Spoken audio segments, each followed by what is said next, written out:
avant que le ciel s'éteigne. Écrit par Stephen Creeks, consultable gratuitement sur stephencreeks.com.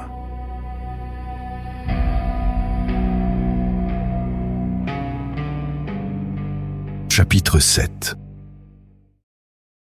J'avais relevé Daniel vers 5 heures du matin. Carter dormait toujours. Un sommeil profond, immobile, presque insolent. Je l'enviais. Pas son avenir, pas son histoire, juste cette paix-là, ce vide dans lequel il avait sombré. Moi, je n'avais pas fermé l'œil. J'étais pourtant habitué aux gardes de nuit, aux alertes, aux réveils en sursaut où il faut s'équiper en moins de 30 secondes et courir dans le froid. C'était presque un réflexe, un truc inscrit dans mes os. Mais cette nuit-là, c'était différent. Une fatigue étrange me collait à la peau. Pas la fatigue du corps, celle de l'esprit. On n'a pas souvent l'occasion d'apprendre comment va se passer la fin du monde. Et, à vrai dire, j'aurais préféré rester dans l'ignorance. Le silence de l'infirmerie m'avait oppressé. Même respirer me semblait compliqué. Quant à Maurice, il était parti pour le site A. Pour me rendre compte par moi-même, avait-il dit en enfilant sa veste. Il avait cette lucidité froide qu'on voit chez les soldats quand ils comprennent que la situation les dépasse.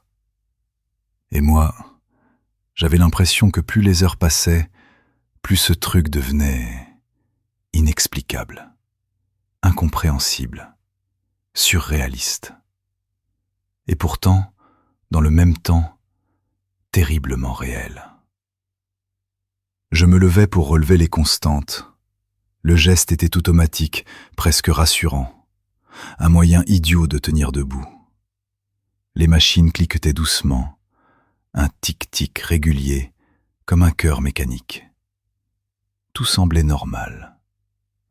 C'est à ce moment-là que le bruit disparut. Pas un vrai silence, un creux. Comme si l'air autour de moi venait de se vider. Puis Carter inspira. Pas un souffle normal, une inspiration rauque, comme quelqu'un qui a failli se noyer. Sa main jaillit et se referma sur la mienne. Glaciale, inhumaine. Ses yeux s'ouvrirent, révulsés. « Carter !» m'écriai-je, tentant de me libérer de son étreinte. Il ne me regardait pas. Il ne regardait rien ici. Son regard fixait un point très loin derrière moi. Quelque chose qui n'existait pas dans cette pièce. Ses lèvres tremblèrent. Sa voix n'était plus tout à fait la sienne, plus grave, plus lente. « Je ne suis pas là. » Un frisson me traversa la colonne vertébrale. Je sentis mes doigts s'engourdir sous la pression de sa main. « Carter, c'est moi, tout va bien. Je m'en suis pas sorti. Je suis mort. Je devrais pas être là. » Il tourna très lentement la tête vers moi. Ses yeux mirent longtemps à se poser sur moi, comme si son regard traversait plusieurs couches de réalité. Vous non plus. Personne. Sa main se crispa une dernière fois. Elle retomba mollement sur le drap, comme un objet qu'on lâche. Ses yeux se refermèrent, sans transition, comme si on venait d'éteindre quelque chose en lui. Il dormait à nouveau paisiblement.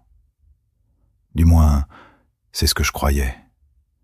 Je restais debout, incapable de bouger. Même le silence de l'infirmerie me foutait la chair de poule. Il me fallait une clope. Putain, il me fallait une clope. Je sortis mon paquet de Lucky avec une main qui tremblait trop, coinçai une cigarette entre mes lèvres et l'allumai. La première taffe me brûla la gorge, un goût de métal et de cendre. J'en avais jamais eu autant besoin. Vous fumez dans une infirmerie ? Je sursautai et faillis lâcher ma clope. Carter s'était redressé sur son lit. Il me fixait, sincèrement surpris. Ses yeux étaient clairs, vivants. Rien à voir avec le regard vide d'il y a une minute. « Nom de Dieu, Carter !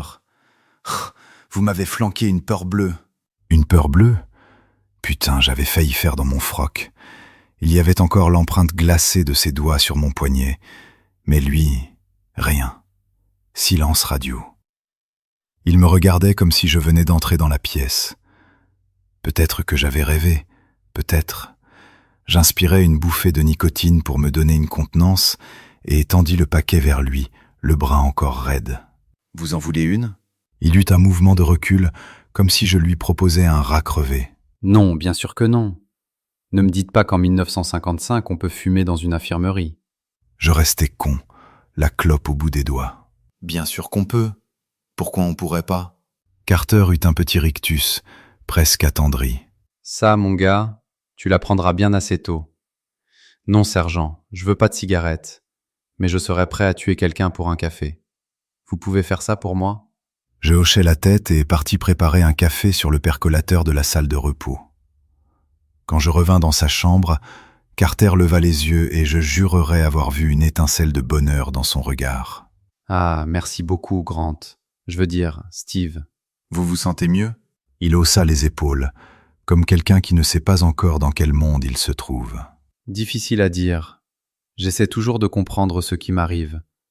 Pour tout vous dire, au début, j'ai même cru que vous faisiez partie de l'Alliance. L'Alliance? Oui, une secte religieuse. Ils veulent nous tuer. Tous. Vous tuer? Pourquoi?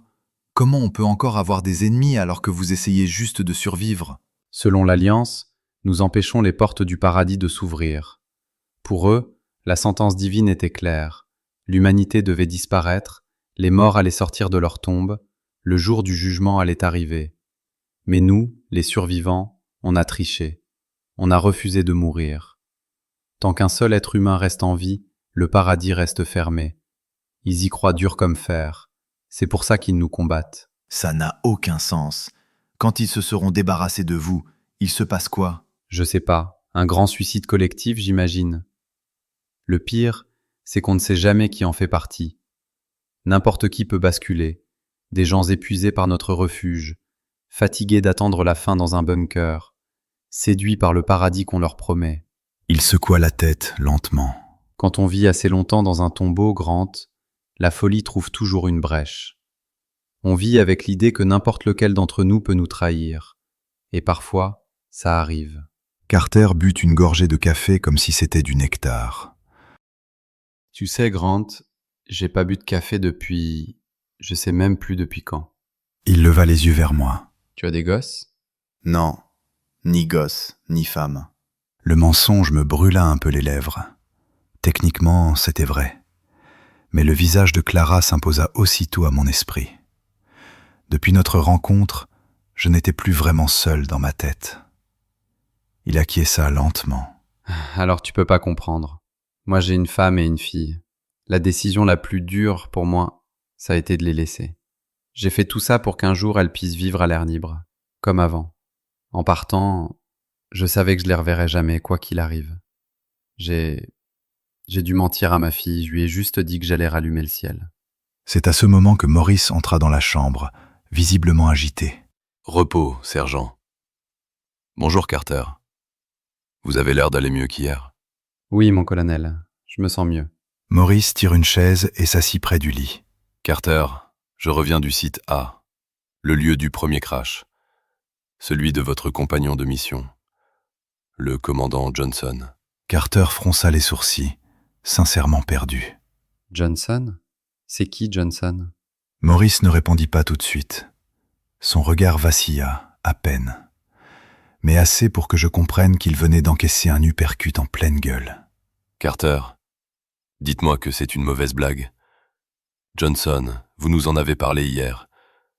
Ne me dites pas que vous avez oublié ça. Vous êtes sûr? Je n'ai jamais entendu ce nom. Je suis désolé. Je sentis mon estomac se serrer. Maurice s'approcha du lit, la voix basse.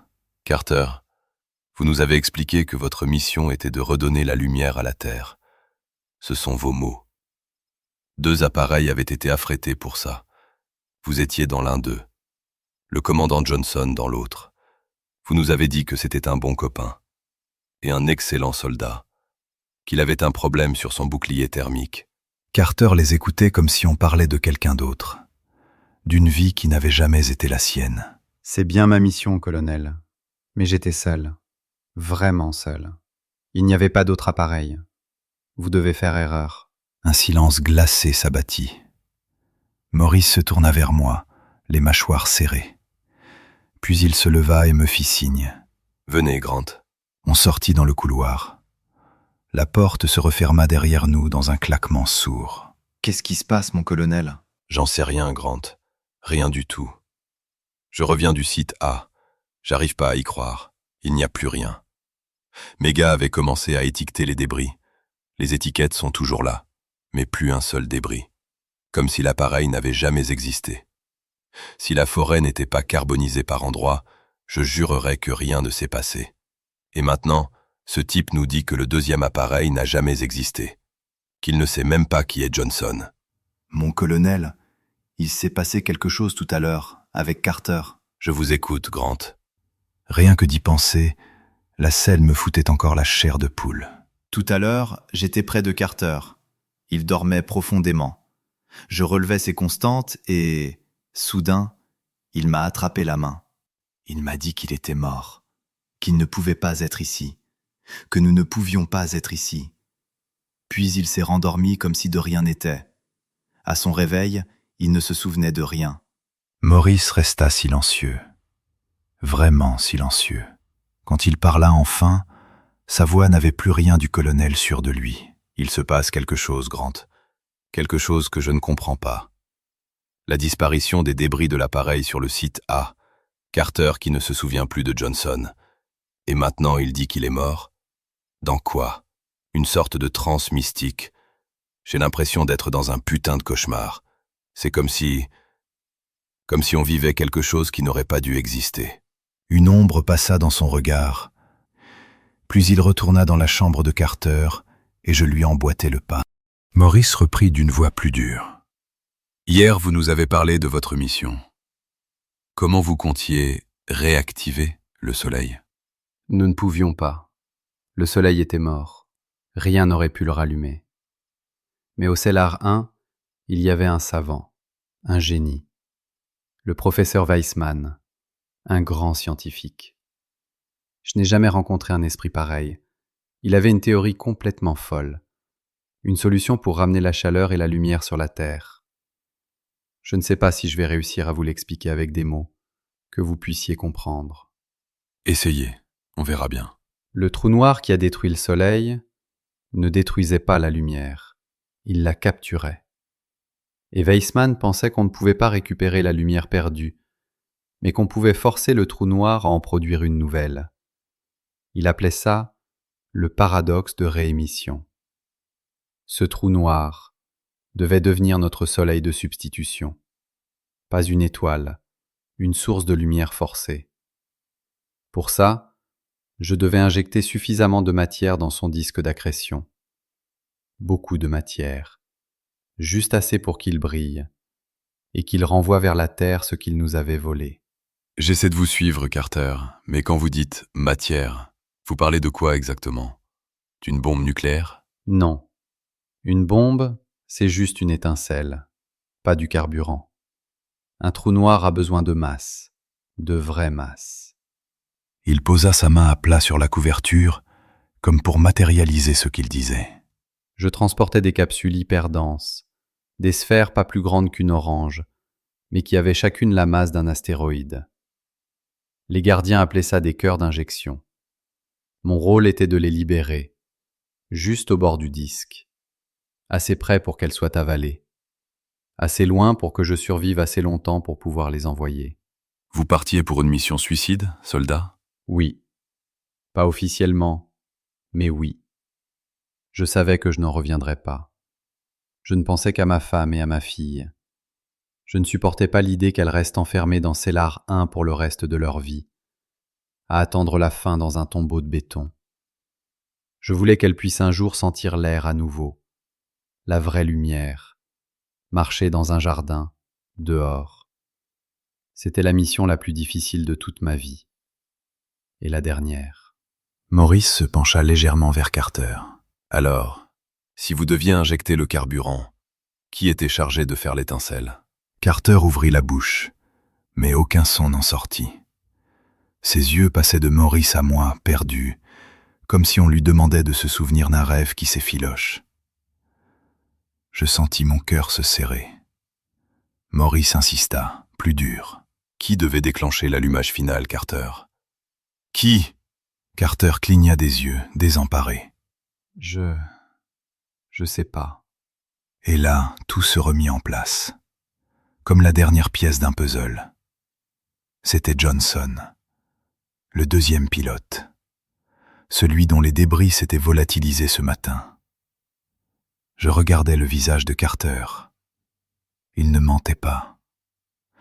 Johnson avait disparu du site du crash. Et maintenant, il venait de disparaître de la mémoire de Carter. Comme si on l'avait effacé de l'équation.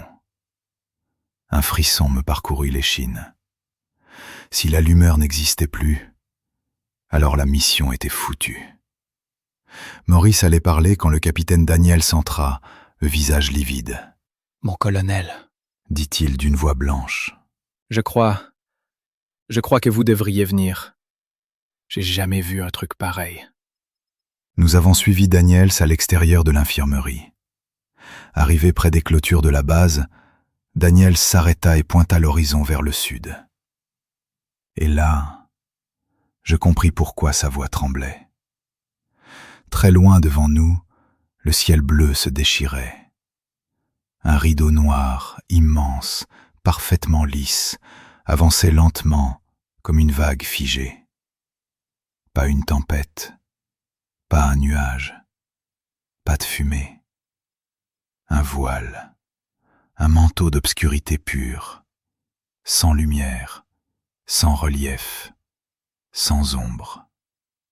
Il avalait le ciel et la terre, littéralement. Et il venait droit sur nous. Maurice murmura, presque pour lui-même. « Bordel, mais c'est quoi ça ?» Je ne trouvais rien à répondre. Le vent s'était arrêté. On n'entendait plus rien, pas même les oiseaux. Plus rien. Le voile noir continuait d'avancer, implacable. Et pour la première fois depuis les événements d'Henderson, je compris que ce qui se fissurait, ce n'était pas seulement Carter, c'était le monde.